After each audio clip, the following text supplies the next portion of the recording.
finished my novel. Congratulations. You're in there too. Everyone is. Faculty. Oh my God. Lovers. You wrote about us. It's a novel. It's a problem. It's a novel. Hey, Professor Love Train. It's a novel. Hey, who on the faculty haven't you slept with? It's a novel!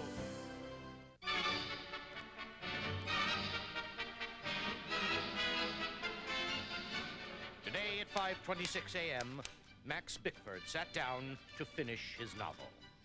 For 3 years, the yellow pads were kept under virtual lock and key. Now they were transformed by quicksilver fingers into crisp 8 by 10 pages of vellum bond, worthy of the light of day. So long as Max Bickford had a novel to finish, the world was a manageable place. It was as if the sheer need to finish the novel gave shape and meaning to his days. Knowing what he knows now, would Max Bickford ever have typed those 2 little words that would change his life forever?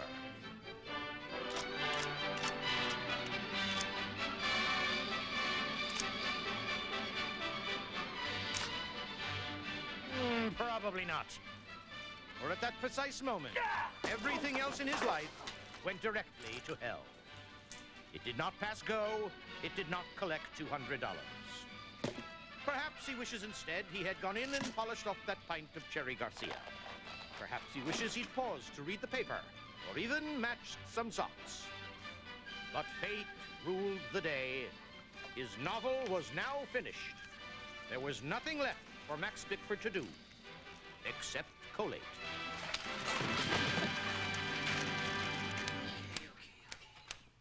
Let me see.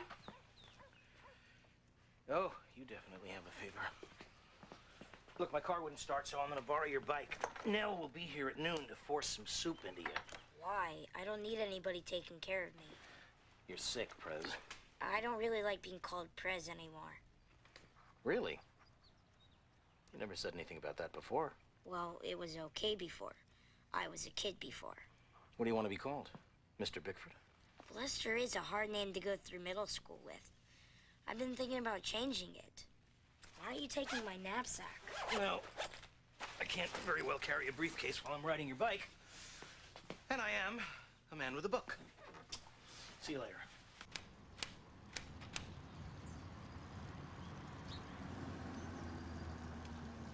Do you need me to carry your books for you? Can we assume I've officially made your day? And subsequently you can give me a ride to the campus?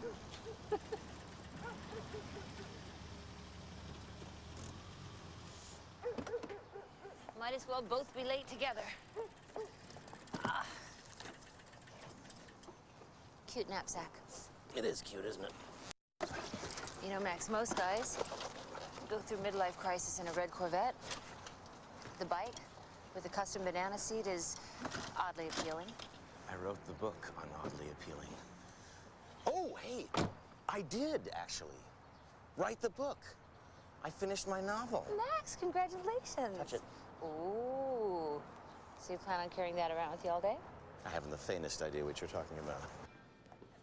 Lorraine, I want you to type up that reading list for my 3:30 class today. Stop stalling. President Bryant has called 2 times. Cute knapsack. Everyone's been saying that.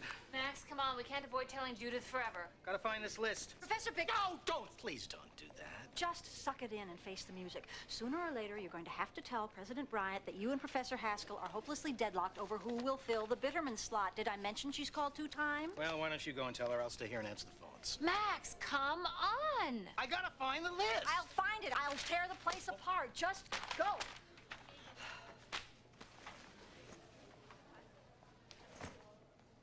Living wages now! Take the trash later!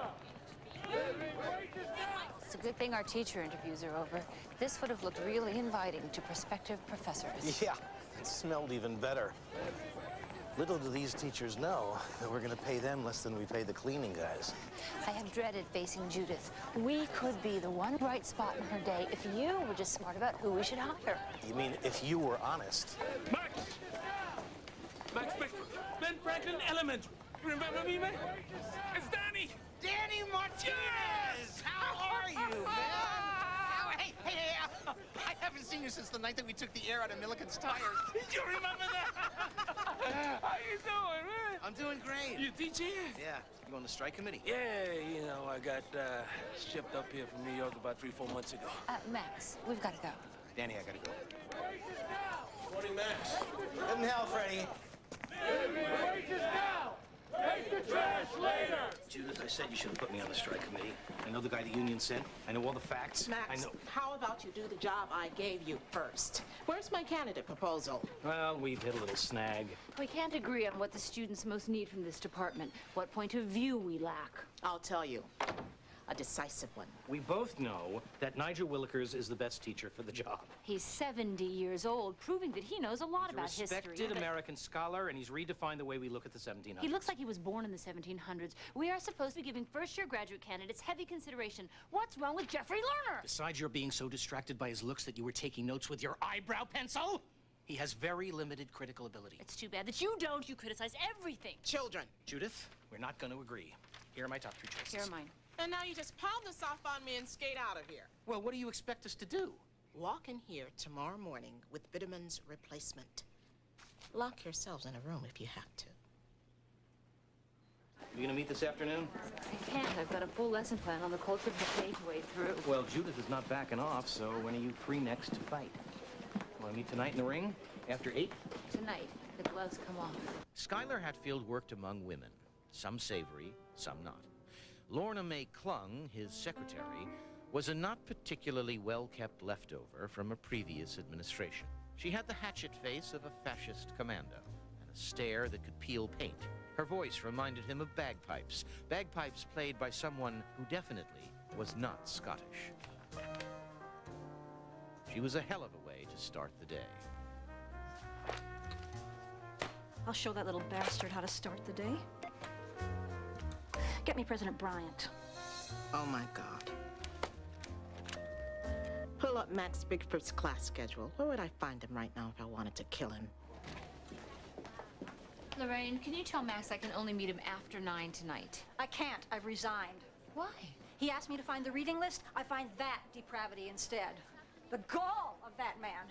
I made a copy for President Bryant and several for my lawyer. Whoa, whoa, whoa, whoa, whoa, whoa.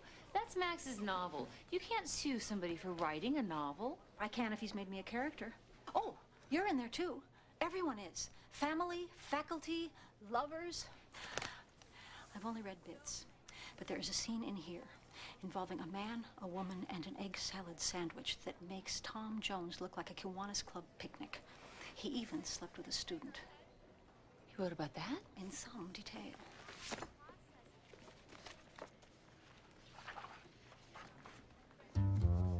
All the youthful ideals they'd fought for in the trenches of the 60s had been cast off like so much refuse by Chatterley's president, Dr. Jewel Mahal. Excuse me, Dr. Bryant. Professor Bickford's class ends at 2 o'clock. Let me know. I don't want to miss him. In her relentless pursuit of absolute power, Jewel had convinced herself that working within the machine was essential. So what if an activist friend like Schuyler got lost along the way? Weren't there well-heeled, new, horsey friends to ride to the tippy-top of their insatiable ambition? So, what is at issue in the Chadwick janitor strike?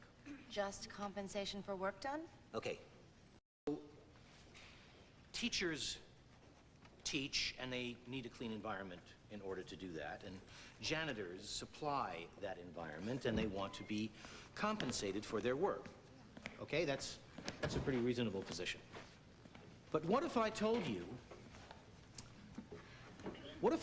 that your tuition will have to go up in order to pay for that compensation that the janitors deserve?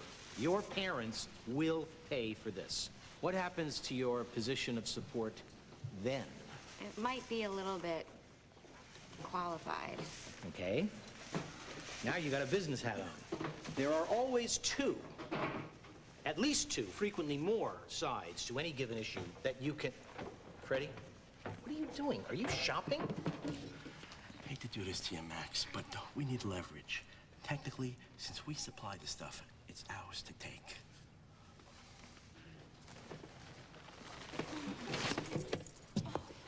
Okay, a man's got to do what a man's got to do. Tommy. Yikes. What's Dad been doing? Delivering. He says finishing a book is like having a baby. Messy and private. So Dad's been distracted and you told him you were sick. Head.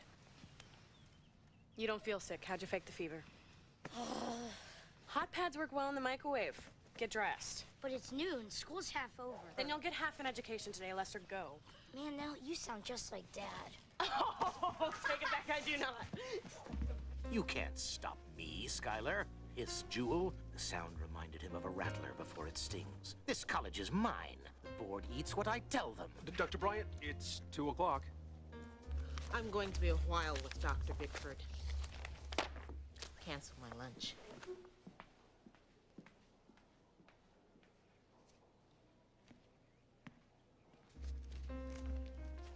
If you cross me on policy, you'll never teach in this town again.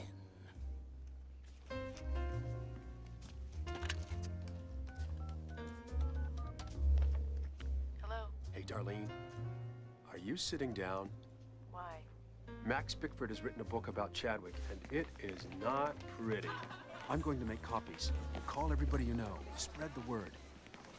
Hey, I thought you were with your brother. I was, and then I sent him to school. Guess you had your head in your book, because he pulled a fast one on you.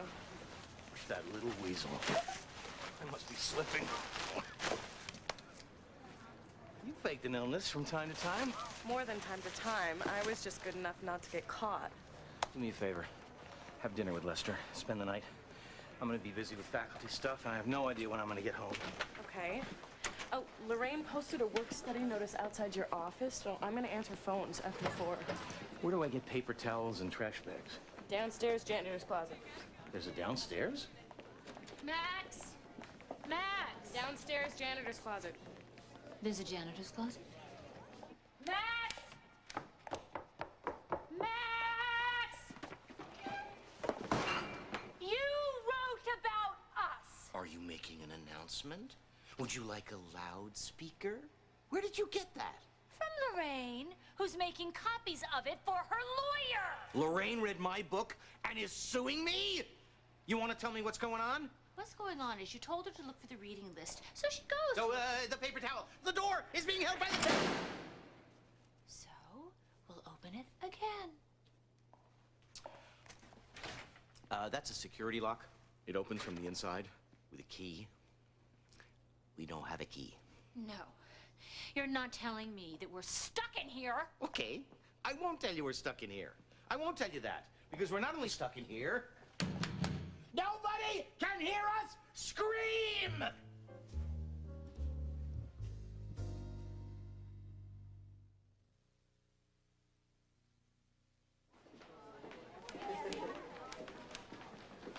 President Bryant, have you seen Professor Bickford? We're in 334 waiting to start the Industrial Revolution. Professor Haskell isn't in the culture of decay. Anybody know what's up? So how do you propose to get us out? Well, I'm open to suggestions here. I should tell you that I get really claustrophobic when there are no windows. Oh, it's not Das Boot, okay? We're not gonna submerge. There'll be a key around here somewhere. This can't be the first time this happened to somebody. Oh, you want to bet? You said I had big hair. What? You said when we met I had big hair. It was 1985. Everyone had big hair. You didn't.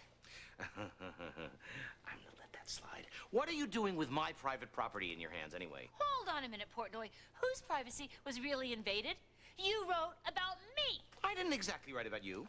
I didn't exactly write about me. No, what you exactly wrote was this.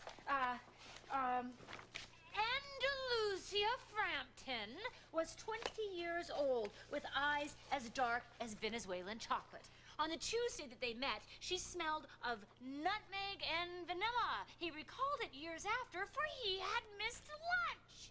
Nutmeg and vanilla? We met at a 7 a.m. seminar, and neither one of us had brushed our teeth. Andrea, that's why that is a novel, and this is real life. I think you'll understand better after you read the book. Is that what you and President Bryant were talking about? Because I've never seen her so... Apoplectic? Look at page 106. You would be too. It was common knowledge Dr. Jewel Mahal would bend over on a bridge at daybreak if ever so slightly it might catapult her career. When you tell your dad I resigned, mention he should look for work too. Maybe he said I had big teeth. He said I had big something. It's here. It's here. I just can't find it. Can't find it because it's not there. You said I had big feet. She sat in the front row, crossing and uncrossing her feet at two well-turned ankles. He liked imagining her in different shoes, size 9 stilettos to start. Oh, I did say that. Size 9 is a lot of foot. I'm size 7.5 for the record. Next time, ask. It's just a novel. Oh, thank God there's a bathroom. The janitors must use this as an office. It must have happened for a reason. Of course it happened for a reason. You took the paper towels away that were holding the door open. And I did say nice things about your hair. I distinctly remember. It was a glorious day in spring. They met to discuss her paper on Jefferson. He said, please make the egg salad to go. Hair. Here it is. Her hair was long and sable black. She was lit from within like a portrait by Vermeer. And so on and so forth. Don't stop. Go on. There was something closed about her heart, locked as it was like a church in the Blitz. Was there any way to gain entry now? He longed to light a candle there. See, nothing about big hair. Oh, voices in the vent. Hey, hello, save me first. I suppose he and I have had this rendezvous from the start. Some people just can't respect the annoying little habits of others. I'm sure there's an explanation for this that he can offer. Hey, kiddo, did you get my note? Yeah, didn't want to be home alone. Thought I'd do homework here. Hello, Lester. Hi. So long, Lester. I'll go hang out in Dad's office now.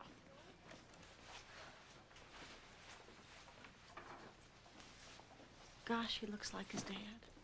I know. Spent some good times here, damn it. Well, don't forget.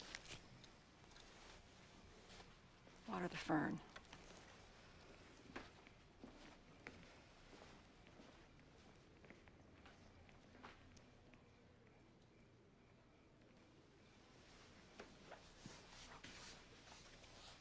I'm gonna go to the bathroom, kiddo.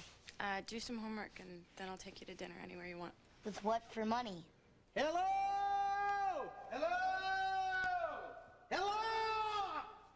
Damn you to hell. Oh, boy. Oh, is that my stomach or yours? What are you doing? Lost and found, going through pockets, foraging for food. Keys.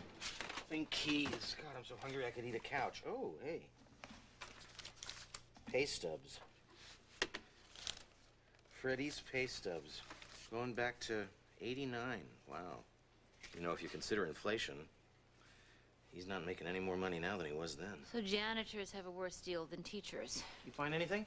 1 licorice whip, lint ball, and 2 saltines. Well, you're gonna share it, aren't you? Oh. Nothing? I found a moon pie. Stop it! Okay, I'll split it with you.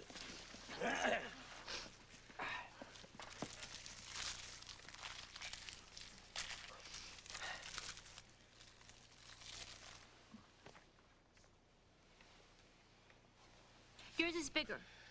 Oh, God, you're so childish. Here, knock yourself out.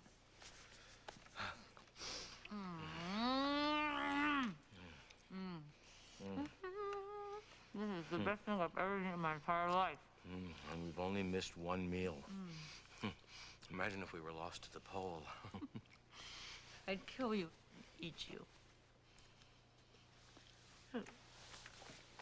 You know what you wrote in your book about my heart being closed? That was very perceptive of you. It was when we first met. You never talked about your family. Never. So I figured something hurt. Growing up, I wasn't really sure what closeness was. Books. Books was where I felt safe. My family, it was the exact opposite. People were too close. I used books to get away. I shouldn't have snooped. You know, I wasn't writing about us. I was writing about a guy named Schuyler Hatfield who had an affair with one of his students named Andalusia Frampton. And then he broke it off. And in the book, she doesn't become one of his colleagues. Don't you think you were losing a little bit of the drama by omitting that? Are you mad at me for writing about us or for not writing about us? I'm not sure. I wanted to write about love and wonder and desire, those kind of big words. And how could I do that without writing about us?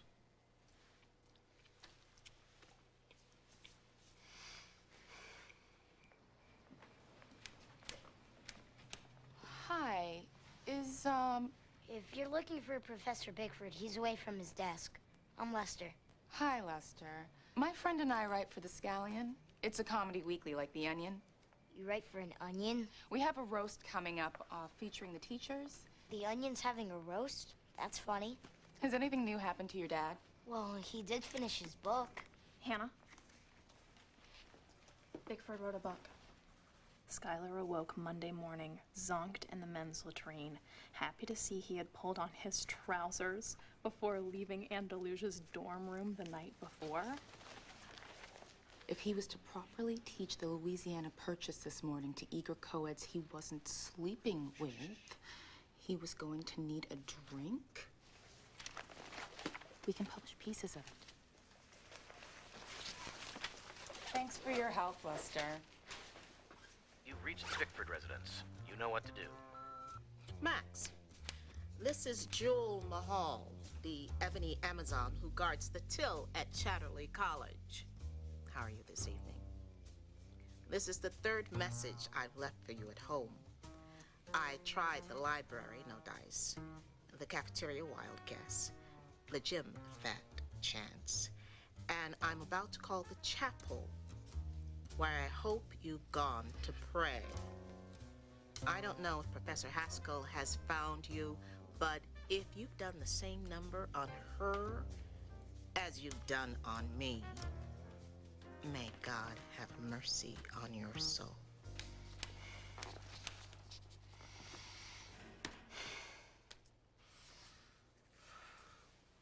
Getting sleepy? Maybe we better... How do you want to do this? How do I want to do this? I want to... Oh, my back. Oh, this happens sometimes. I have to lie down. On the couch? No, hard surface. Hard surface. It's better for the back.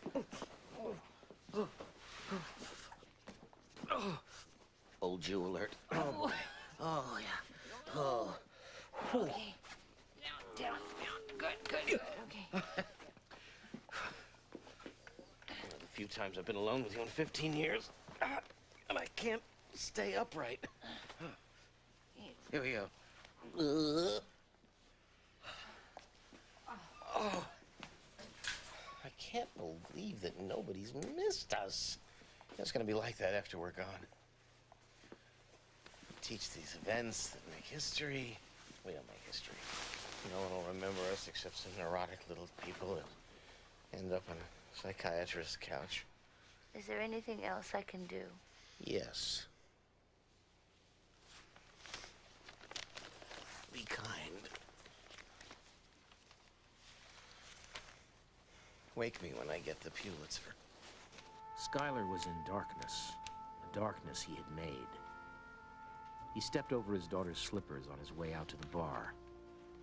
How had it come to this? He wanted a drink more than he wanted a family. And the thought no longer caused him shame.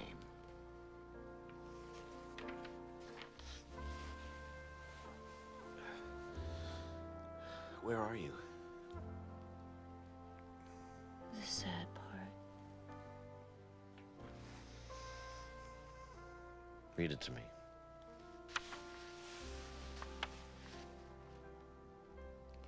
The night before, in a haze that now constituted Schuyler's thinking, he had decided to sleep off his drunk in the car. Tomorrow was Saturday, no school for the kids. He'd manage a leisurely hangover till midday, cradled in the backseat of the family Buick parked right there in the drive. Mary would rise early after missing him one more morning in their bed, sigh and make pancakes for the kids. Making pancakes had become her way of holding things together, while Schuyler slept. Schuyler drank. Schuyler died. Years later, he wondered what might have happened if by some miracle he'd awakened that morning and gone back inside to join his wife. Could they have moved past that sorrow and regret to find each other again? Schuyler would never know, for he slept. He slept not knowing Mary had cut her finger while slicing berries. Slept while she bound her finger in order to feed their kids. Slept when she left the kids with cartoons playing. Slept when she climbed in the Buick to drive to the ER to get the stitches in. Slept as the driver who'd had too much to drink on a Saturday morning came through the light near the hospital, hitting their car head on, pinning his wife on impact behind the wheel. Schuyler awoke only in the aftermath of the accident, as the jaws of life pried him from the wreck. He was bruised and dazed, and near enough to feel his wife's last breath. He didn't understand where he was or what had happened. It wasn't the first time he had awakened that way. It was Saturday morning. There had been an accident. His wife was dead. And Schuyler Hatfield was only just now waking up.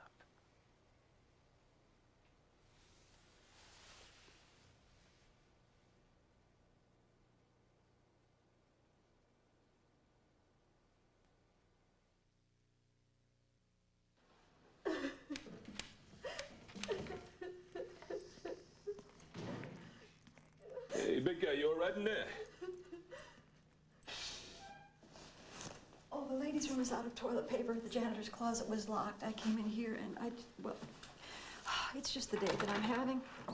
I woke up this morning, came into work, walked into my office, and remembered that I resigned yesterday. Are you one of the clericals who walked in support of the janitors? No. I am one of the clerical workers who left something where students found it and got my boss in deep, deep doo-doo. Now he's disappeared. People are calling for his resignation, and President Bryant can't find Professor Haskell either. What was that? You say they both disappeared?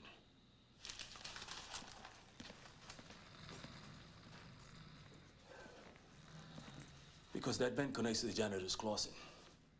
And that sounds like snoring.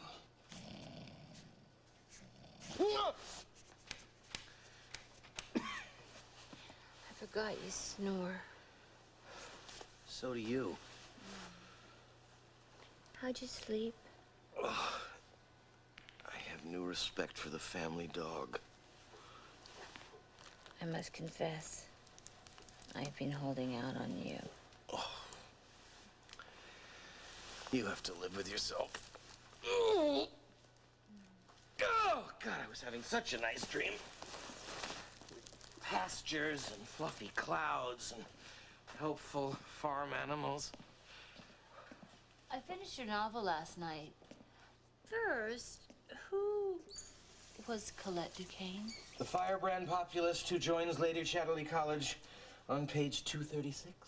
Why is she wearing my garnet suit?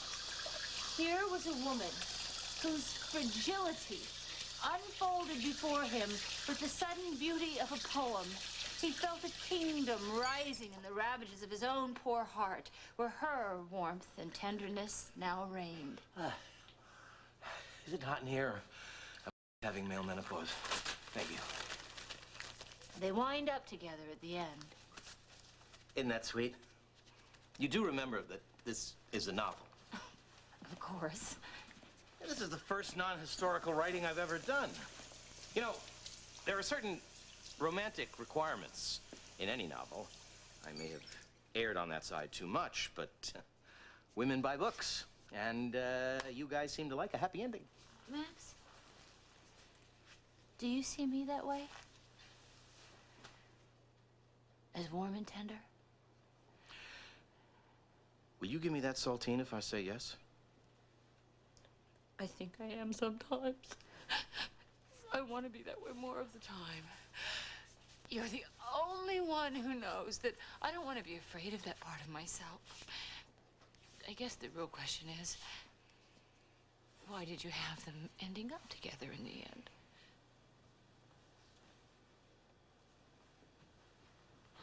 Dr. Haskell, Professor Bickford, are you in there? Say something. Read any good books lately, Lorraine? Oh, Dr. Bickford, can you ever forgive me? I want you to say that you believe that I never meant for anything bad to come of this. Oh, I know, Lorraine. You just looked where you shouldn't have. It's not the most terrible thing. It's not like you broadcast my private thoughts to the world. Oh, no. She feels bad. Lorraine, I feel bad too. I never meant to hurt you. Even though I hate that look that you give me, and your voice does drive me up. Max! Oh. Focus on getting us out. Lorraine, you always come through. You came through today. Could you come through again with a janitor and 2 bagels? Max, how are we going to explain to Judith that we've locked up here all this time and we still don't have a replacement for Bitterman? Now, the clerical workers and groundskeepers have already walked. Good thing I keep ward and will to mean rake. Have you out in a minute, Max? 10 days of garbage isn't good enough for you, Dr. Bryan? I know the janitors deserve a raise. Oh, yeah, Max. I don't see you for 40 years. Now I can't shake you, man. I didn't mean for you to literally lock yourselves in. Thank you, thank you, thank you, thank you. You see, this proves my point about the importance of janitors. Who had the key to this particular problem, huh? Wait. Max? No. I think I got it. Excuse me. Freddie, do you have the keys to this closet? Thank you. Okie doke. Now, neither Andrea nor myself are going to leave this closet until this janitor strike is settled. As a matter of fact, nobody is going to leave this closet until we agree that the janitors go back to work tomorrow. A sit-in the janitor's closet. Oh, yeah, Max. The 60s are over, bro. We cannot teach with this filth anymore. Can we, Andrea? Of course not. Thank you. And if it begins to interfere with our work, we have to say enough. Enough. I didn't ask you to be a strike negotiator. I asked you to choose Bitterman's replacement. We are choosing Bitterman's replacement. And he is standing right over here. What did I miss? Freddie already has a job, Max. Not just Freddie. Freddie, Hugo, Felix, Domingo. Where's this money supposed to come from? Give them Bitterman's pay. The unions are asking for $4 more an hour. If we don't hire one professor, that'll be enough to pay for the entire janitorial staff. That's right. And if we pick up someone to teach part-time, we save on the benefits. Huh? You think they'll go for it? I could probably sell it to my guys. That's a start. Judith? Huh? Good news. Okay. But there's some news that's not so good. The words of Hunter S. Thompson should be the preface to Dr. Bickford's new Fear and Self-Loathing.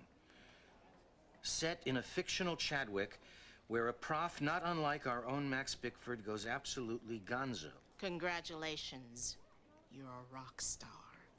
They stole my book. It's not a review of your book. It's a review of you.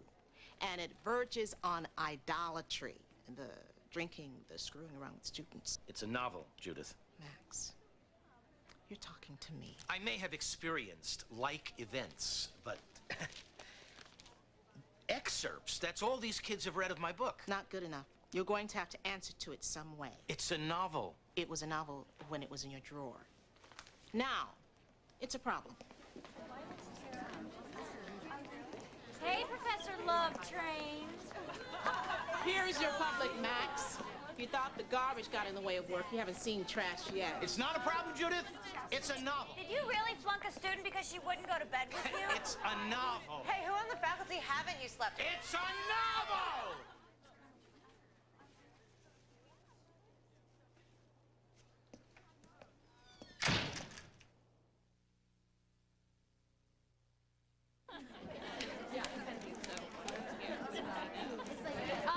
Who is Skylar Hatfield? Is he you? Hey, Professor Bickford, did you really do all those drugs? Did you bring some for us? Yeah, what's a girl got to do to get an A around here? It's in chapter 7. What do you like in a co-ed? Besides yourself? Golly, I haven't seen this class this stimulated since Al Gore was in here talking about the missile crisis with his fly open. All right, I wanted to teach today, but I think that I'm going to have to clear up a couple of things. First, if any of you are here because you have an appetite for egg salad, you're going to be disappointed to know that it is not on the menu. And second, if I understand correctly, the only thing that you have possibly read from my book are some of the hot parts, right? Well, if you are here for an explanation or an apology, or you have some idea about deifying an addict, you are completely out to lunch. Now, you have thrown some very interesting questions at me, none of which I choose to answer. No. I have just finished my first book of fiction, and in it, I say what I want to say. But I have a question for you. What the hell are you doing here, anyway? You mean, what are we doing in this classroom? Yes. Yes, that's exactly what I mean. What are you doing in this classroom? In this school? In your relationships or your families? Or the world? What are you doing with the time you have here on Earth? What are you doing? I mean, think about it. We don't know what we're doing here. We don't know why we're doing it.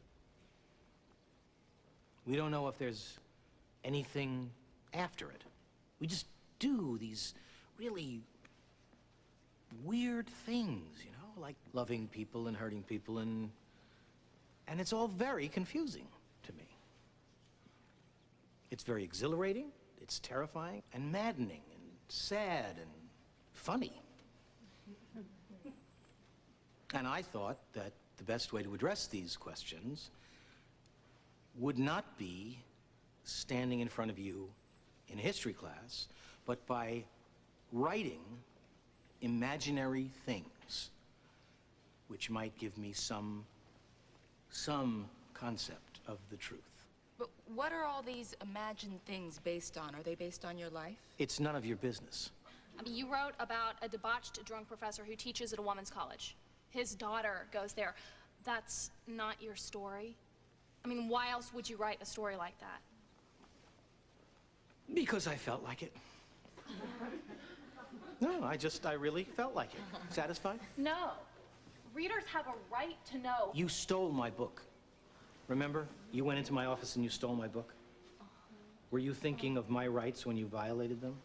You want to know what I have a right to do? I want a 30-page paper on U.S. copyright law on my desk by Thursday. We're not even in your class. You are today. I have another question. Doesn't an audience get... I have a better question.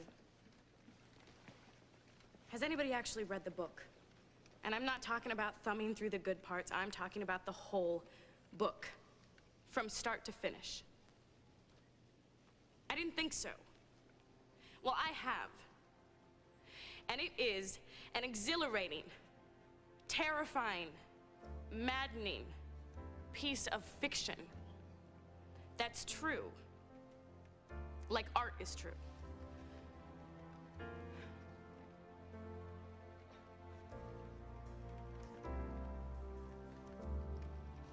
What'd I tell you? It's exhilarating, isn't it?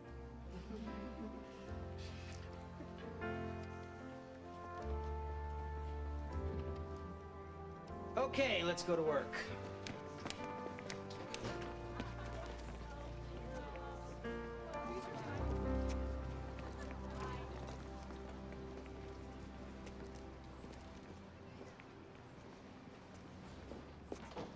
You okay?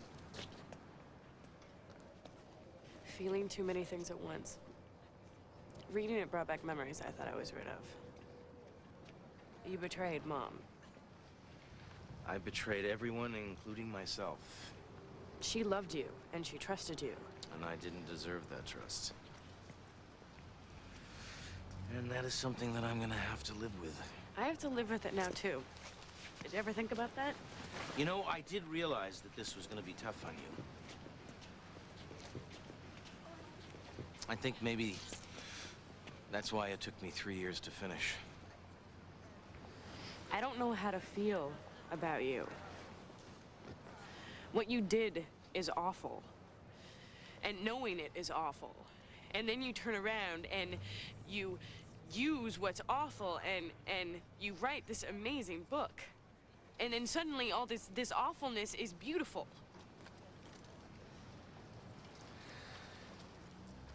Gets messy with people, doesn't it? We're gonna have to find a new way of being with each other. It made me think about the past. But I also thought, wow, you're not like that anymore. I write and you write, and we're both trying to understand the things that we've done and the feelings that we have. We have more in common than I realized. You showed me yours, I'll show you mine. And my lyrics.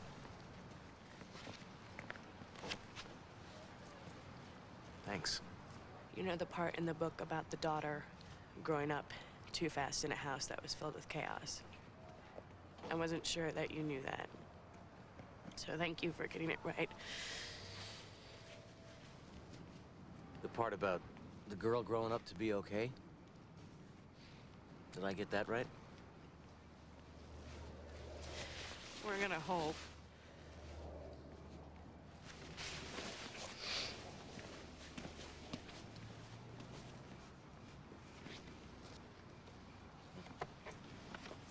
Sorry about reading the book before I read the book.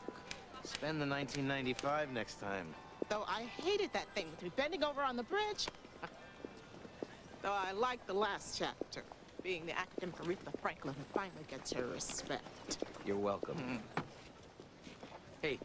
History teacher cleans up big strike in spare time. That's amazing what you can do with a good night's rest. Good speech yesterday. It was nice being your student again. It's interesting getting to know you suddenly as a writer. It's making me think about the things that I'm writing about, things that I care about, but I keep them at a distance, you know, academically. I want to write with that kind of humor and that kind of personal perspective. I mean, it's in me. And now that I see the way that you wrote your story. Boy, a lot of things came out of that closet. It happened for a reason. Yes, it did.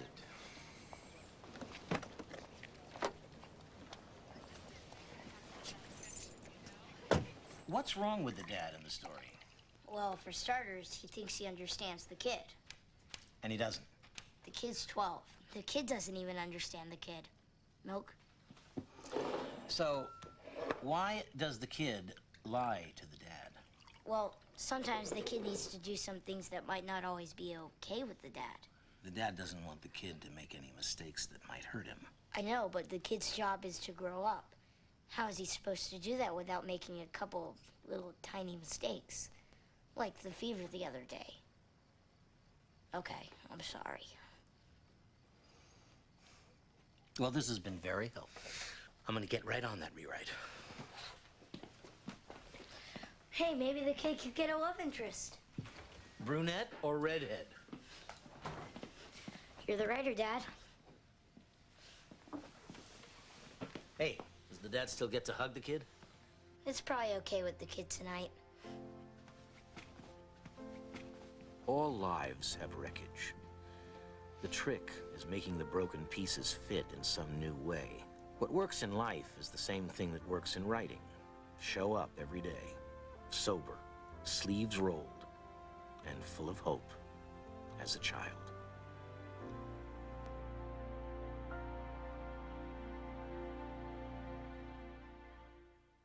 Stay tuned for scenes from our next episode. CBS next Sunday, Professor Bickford takes on an entire town Don't be the man who would destroy Quinlan. in mall wars. You are going to vote to build that hideous mall? I didn't say that. Will Max's decision make him a hero or a goat? Your vote, Professor Bickford. And all new Max Bickford, CBS next Sunday. CBS presents the only footage from inside Ground Zero. 9/11 CBS Next. Tuesday, social services is separating these brothers. She's picking the smart kid and dumping the brain-damaged brother. Unless one attorney can stop it. They should not be torn apart. All new Guardian. Then, did these high school teens Wrote sexy gossip? cause a young girl's suicide? You have killed my